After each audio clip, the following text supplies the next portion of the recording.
Hi, everyone. Thank you so much for joining us tonight for a very special presentation of Twyla Moves. This is offered courtesy of American Masters and Stick Figure Entertainment. And we're excited to welcome back SCA alumnus Steven Cantor, the director-producer of the film, will join us for a Q&A after the movie, moderated by Dr. Michael Renov, our Vice Dean of Academic Affairs and the Haskell Wexler Endowed Chair in Documentary. I'm going to screen the entire feature, Twyla Moves, here in the webinar. It runs about 82 minutes. And if you'd like to ask a question at the end, just please type your question into the Q&A box at the bottom of your Zoom panel, and we'll try and call on you when we open it up. So thank you all very much and enjoy the show.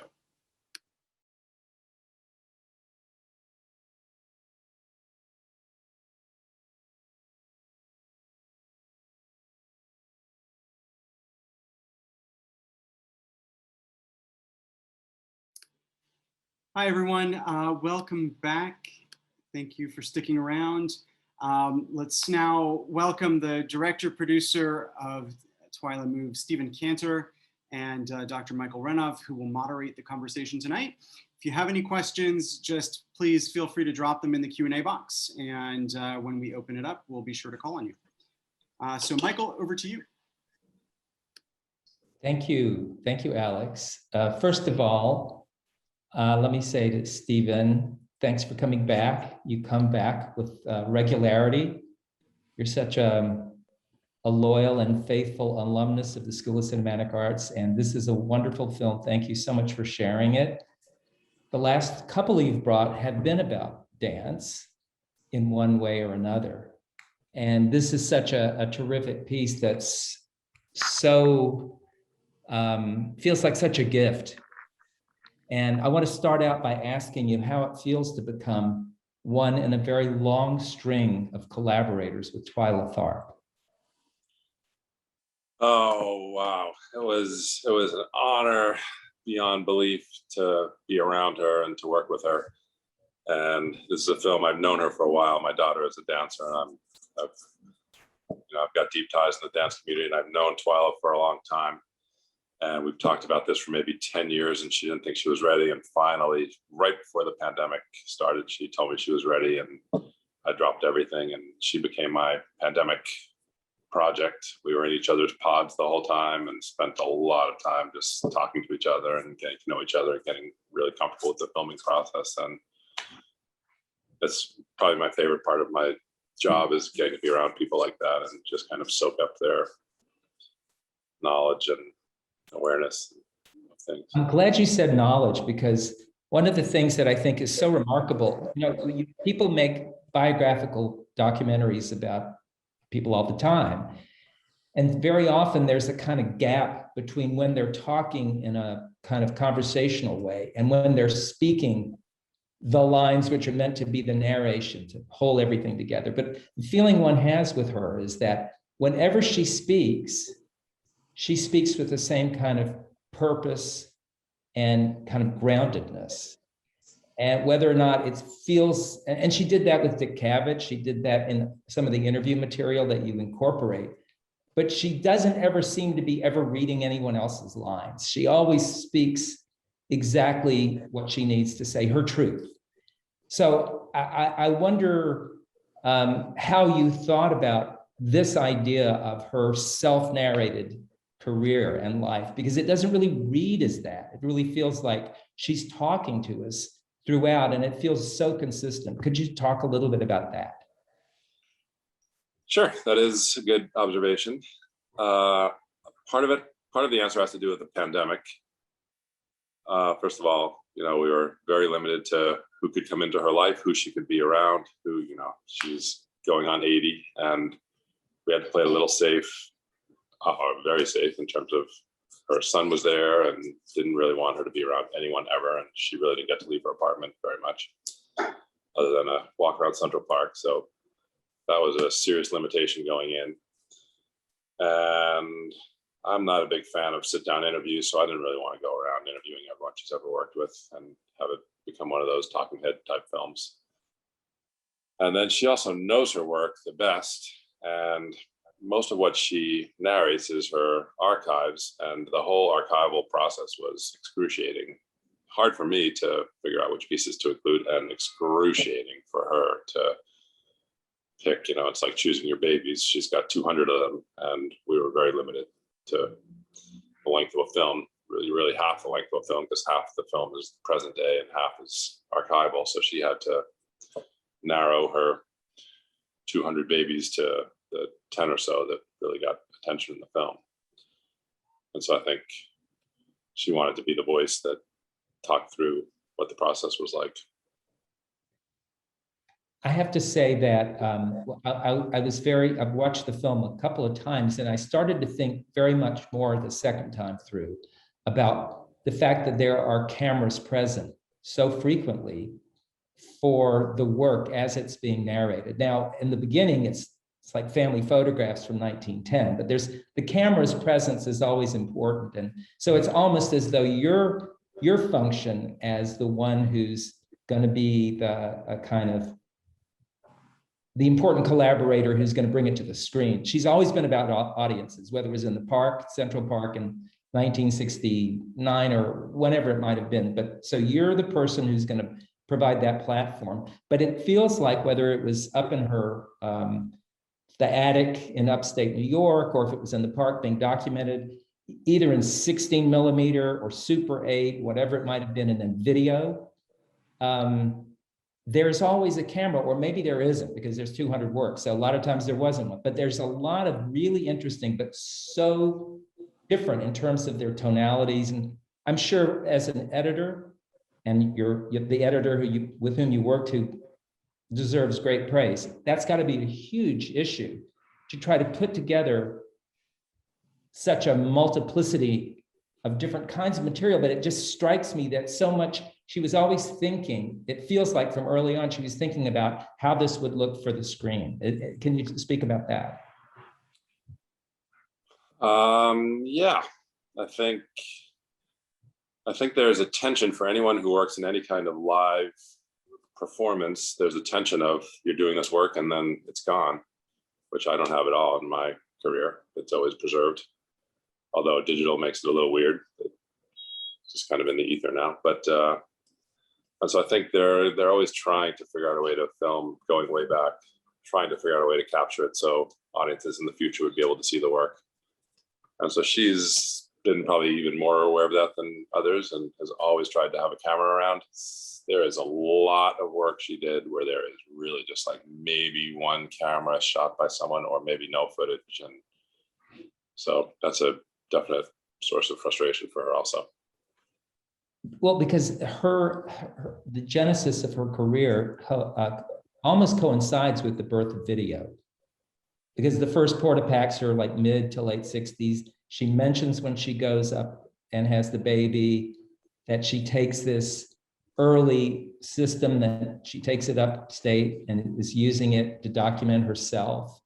So this is feminism. This is the birth of video art. She's in concert with a few other things that are developing all at the same time. So, you know, had she been, say, developing in the 50s, it probably would have been a different story. She wouldn't have thought of documentation in quite this way. So it's just my observation, and I could be wrong, but it just feels like she's very much about the visual arts as well. Yeah, no, good observation. The George Balanchine film was a lot harder to make. Yeah, right. I'm sure that's so. But I want to go back to that question about matching such different quality of imagery. Was that ever, I mean, I maybe that isn't an issue for Twyla's work, because heterogeneity she's fine with, you know, it feels like. But were there ever times when you worried about the quality of some of that really early video footage and whether or not it would read, or whether you maybe that was something that you were fine with? Yeah, I mean, it's actually just what you said, the early footage.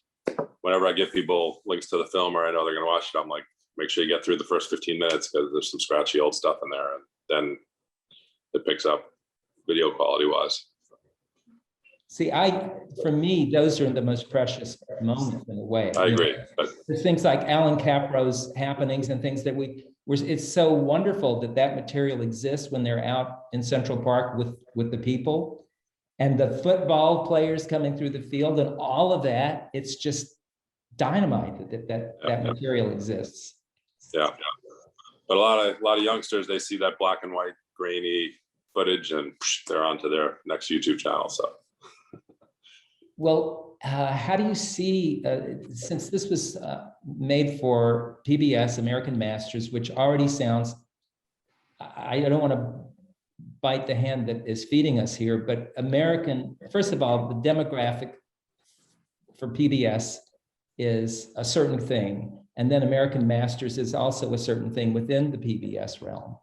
So are you worried about being able to find young audiences? Because I think that this is a piece, when she talks to that young dancer towards the end and tells her, don't let go of your classical training, but leave it, move through it and around it and come back to it. This is so valuable as someone who is a sage, someone who's lived almost 80 years. How are you going to get this to young audiences? We do have a few other distributors on board, and it is getting a big foreign release, and it'll end up on Hulu or Netflix or something one of these days as well. We have streaming rights that we're navigating right now. So. And how has the partnership been with American Masters? Was that a good? Tremendous. Yeah. Did they give you carte blanche? Yep. Carte blanche, and looked at cuts and gave very thoughtful, careful notes. The lead executive there is named Michael Cantor, no relation. And he is a former director and just a beautiful soul, and gave very thoughtful notes. Actually came over to meet Twyla one time, and really he was very hands-on and engaged and thoughtful and careful. So this may be a kind of wonky question, but there's so much music that if you had to pay to license it, like the Sinatra and Talking Heads and Billy Joel and all of that, what's the package on that? How do you manage the music rights? You're asking all the good questions. The music is an issue with PBS. I haven't worked with PBS that much actually, and I didn't realize this, but with PBS, there's a forced license. So you get an automatic free license to use whatever you want if you're making a film for PBS. So we just put everything in the film for the PBS release, and now we have to clear it for the rest of the world, and it's $100,000. And that's a really good deal that's our music supervisor, who is a genius at negotiating deals, has gotten it down to $100,000. Which comes out of the money that whatever money comes in from foreign deals. That's why it's been tricky to navigate. Wow. No, $100,000 is not too bad. Yeah. Wow. But we'll clear everything for that. So here's another a lot of the publishing and master sync companies are forgiving of little docs. Well, it helps when it's part of Twyla's repertoire, right? So there's the thread that goes through your film. Of course, I would say the spine is the retrospective, the catalog raisonné, but there's also the new work, which really keeps it, in the present tense as well. But then there's that sidebar, which is the relationship between mother and son. And I think you do a pretty good job with that, but could you talk about whether or not you ever felt any tension around that thread of the story that you were telling? Yeah, to be honest, Twyla wanted the film to be all about the work and not about her personal life. Her personal life has been sacrificed in every possible imaginable way in favor of the work, including her son, including any love interests, anything has been secondary to her work. And she's fine with it, except with regards to her son, she feels at the end of her career, she feels guilty, and I think wishes she had been there more. And especially now, she's got this incredible apartment, and he's got half of it, and so they basically live together. And he's got a son who's adorable, and she's grandmother, and they're all together now. So she's reminded on a daily basis of that relationship. And I think it's a little tense and fraught. He's definitely struggles with what he went through as a child with her. His father was not around at all. And she probably, if she had her druthers, would not have had any personal parts of the film. But I think it was important for audiences to see the fallibility and see that she made sacrifices and relate to her on a more human level. So we went back and forth on that a lot. And I kind of knew at the end I was going to have to force the issue. And the issue was really just, you guys just sit down and talk. And I knew I knew he was going to have a lot to say, Jesse. And so we just sat them down and let them talk. That's an amazing scene, actually. And when you show her face as a reaction shot to what he says, yeah, it's almost hard to watch. Yeah. But I didn't want to be your mom in the theater. I didn't want to be your son, and I just wanted to be your son. I just wanted to be your kid. I'm glad that you managed to keep that in the film. Yeah, she didn't ask us to cut anything out or anything like that. Once it was shot, we were.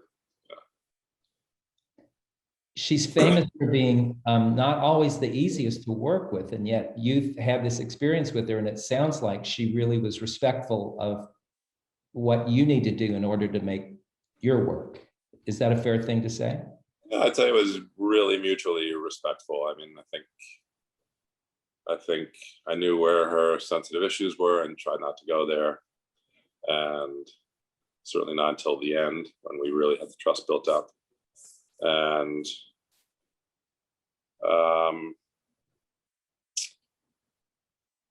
yeah, I think she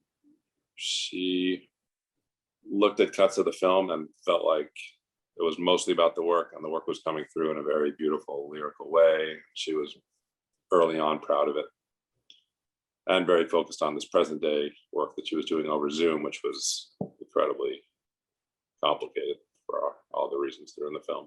Mm-hmm. So did you ever have any concerns that present tense material would be tough to kind of match up to the greatest hits part of the film? No, because I knew the greatest hits was going to be sort of a chronological storyline. I always told her there's going to be two tree trunks. There's the chronological archival material, and then it's going to be the chronological, whatever we go through with this present day work. And pre-pandemic, when we started the film, we were like, maybe you could do a musical on Broadway with Lady Gaga or something. She was like, oh, let me listen to Lady Gaga's music. And we had all these big aspirations for what it could be. And then the pandemic hit, and we were like, okay, it's going to be Zoom from your apartment. And I said to her, to tell you the truth, it doesn't really make a difference if we're doing Broadway with Lady Gaga or Zoom from your apartment. It's about your language and how you work with dancers and how you just understanding the work ethic and the language and the codes you have together, and you're performing the pieces for them so they see you even at age 80 doing these moves. And so I think it was really just about the process more than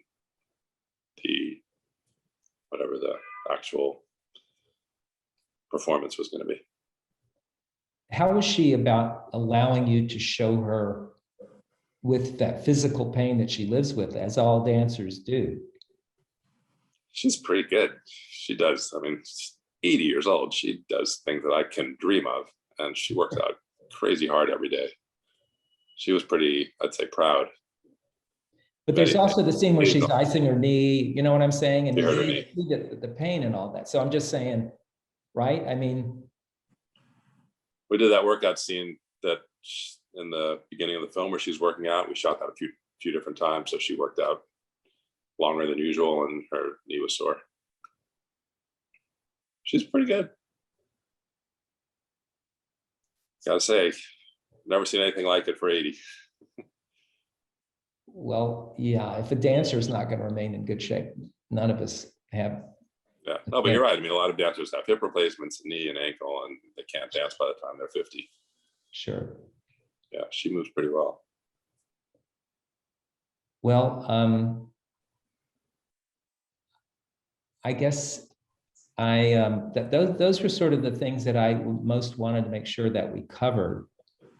Alex, do we have any questions that are coming in from from the audience members? Yeah, so let's see. Well, first you got a comment from Bruce Block, who doesn't have a Zoom camera, but thought the doc was fantastic. So I'm just going to that along. Former teacher, no doubt. Yeah, former teacher and hero, and my favorite teacher probably I've ever had. Okay, so we do have a question from Cheryl. Let's see. The 16mm footage of Twyla and Baryshnikov in the studio working together and Sinatra's track, One for the Road, was breathless and ravishing. Who was there taking pictures? I don't know who shot that footage actually, but it is amazing, the old Baryshnikov Twyla stuff. They had a little relationship. It's no secret. It's in her book. And I think you can really feel the intimacy and love between them. I love that footage too. I don't know who shot it though. Can I ask you one question about the interviews? You said you didn't really want to do a lot of them, but you did do a little bit of David Byrne, you did a little bit of Billy Joel. And I've read a couple of reviews and people talk about that. They talk about Billy Joel saying, I just have to get out of the way. So the material is impactful, but I know what you mean about wanting to not have it be a bunch of talking heads. But could you speak about the choices that you made and how, because you shot them, especially the Byrne is like pretty tight, very succinct. So could you talk about that? Yeah, I mean, actually, normally I would probably take more of Bruce Block's guidance and have more of a visual style in anything I shot present day. Try and use the visual language as much as I could. In this case, we were, everything was so pandemic oriented. David had a very tight little setup in his own little studio with a white wall in the background, and that was what we had. And Billy said, you have to come to my house, you have to be 6 feet away, and we're going to shoot in this room with boats behind. Like, we didn't really have that much say over it. I was happy to do them both in person, actually. And they were both major collaborators. We tried to get Philip Glass also, and he was not doing well at the time. Mm-hmm. And she's got a lot of other collaborators. Well, obviously Santo comes in the end. That's been a lifelong collaborator for her. He's one of the great production designers. And then she's got a lot of friends she worked with. She was super close with Maurice Sendak, and anyway, she's got a lot of friends who've passed away. Exactly. Yeah. No, I actually felt that the Byrne composition and that choice, especially for him and his style, this kind of simplicity of his style generally. But I thought so much more could be made, although he says it, and for those of us who were David Byrne fans, he really learned something from her because it changed the way his career developed, about becoming more of a performer, becoming more someone who uses his body and the body of his collaborators. So that was a bit of a revelation, and maybe it shouldn't have been, but it was. Yeah, there's no way you could be around her. She is so smart and so determined and so fierce and headstrong and knows what she wants and pushes boundaries. There's no way you could be around her for any project and not come away changed and feel focused in different directions in your life. She's singularly focused at the expense of everything else. But remarkable in that way. We got a couple of questions from Sandra. So has Twyla ever had choreography block or had a difficult time feeling and being able to create anytime during her career? She would say that she wakes up every day and goes to the studio, and if she has block, she just starts moving and gets to work. I've asked her that same question. So she would say, no, I don't know. I don't really understand actually choreography. It's beyond me, sort of in the way composing classical music is. It just seems incredible. But she would say every single day, 7 days a week, goes to the studio, gets to work, and there's no time for block. Sandra's second question was, She loves how she picks a song and has the dancer move to the music and allows you to find her own timing. Is this how she usually choreographs? I think she primarily choreographs by first dancing herself and figuring out the moves, and then figuring out the music, and then figuring out the dancers, and then teaching the dancers what she's already worked out herself. As me. Sorry, go ahead. Oh, sorry. No. I was just going to go on to Robin's question. You said that you don't understand choreography. How did you get into making a doc about Twyla Tharp?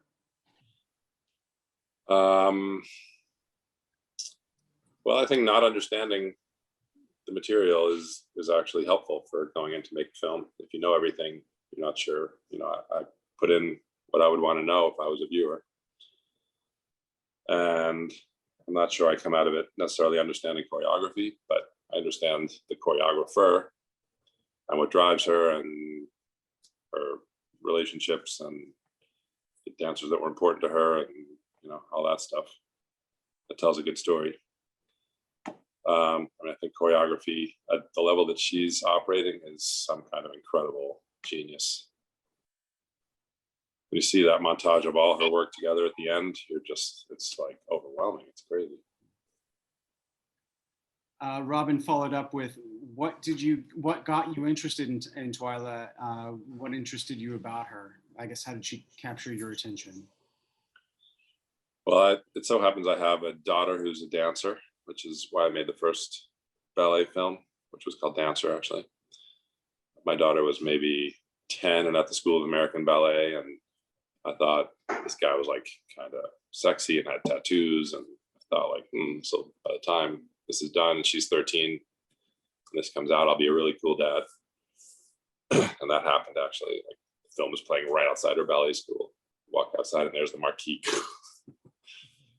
And then I got sort of roped into dance world with more films. I made one called Ballet Now with someone named Tyler Peck, who's a big principal at the company that my daughter's ballet school feeds into. So then Cool Dad again. And then Twyla and I have known each other through the years and just always talked about it. And I guess that was the third piece of the puzzle: male dancer, female dancer, and choreographer. I don't know if I'm doing another dance film now, But what about Step? Yeah, Step. I guess that's another one. That is a dance film. Yeah, I produced it. But yeah. So yeah, I've had a lot of dance films. We have a lot of other ones that we're producing now too. So we're doing Misty Copeland's new film. So yeah, I don't know. I grew up in the city. My parents took me to a lot of dance. I think I always liked it. I never quite understood it, but I'm not sure I quite understand it, even with a daughter doing it every single day in my home. But Twyla was one who captured my attention many, many times. And not only ballet, like the breadth of her work in jazz and hip hop and Broadway and Hollywood. It's incredible. I can't think of another choreographer that has that expansive breadth. You think of Balanchine, he's great at ballet, and Michelle Dorrance, amazing at tap. It's very rare to have someone who's across genres the way she is. And I saw a lot of her work growing up, so I've had her in mind, and it's been, as I said, a 10-year long flirtation. So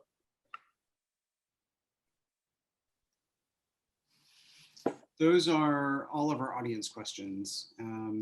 But I wanted to just ask a little bit more about the final piece. Was further work done to it in terms of present day? Yeah, the present day Zoom. the Zoom project, because she does have those conversations with the production designer at the end. And I'm curious if they then decided to actually go ahead and do something more experimental than just keeping it within their own, the domestic spaces that it's presented in.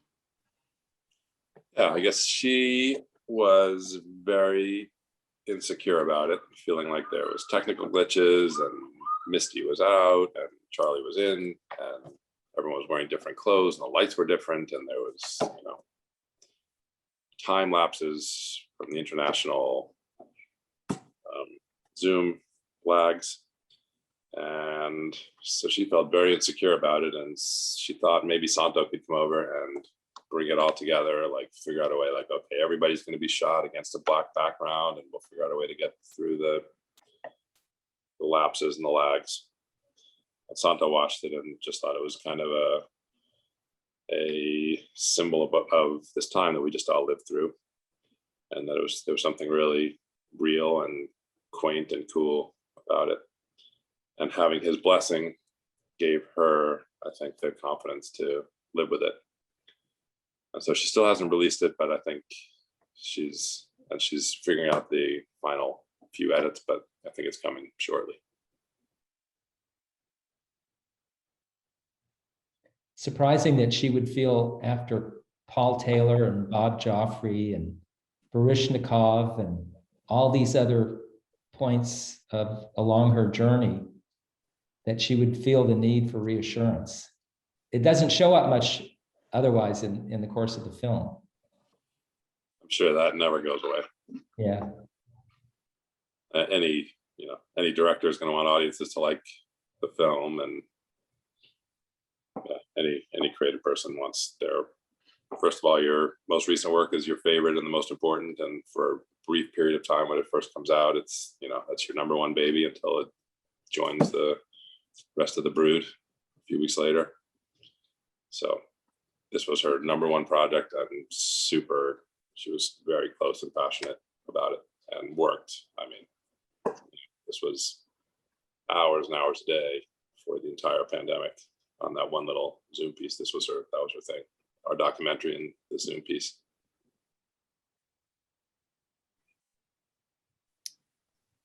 Well, Steven, I know it's East Coast time for you. So yeah, that's okay. Thanks.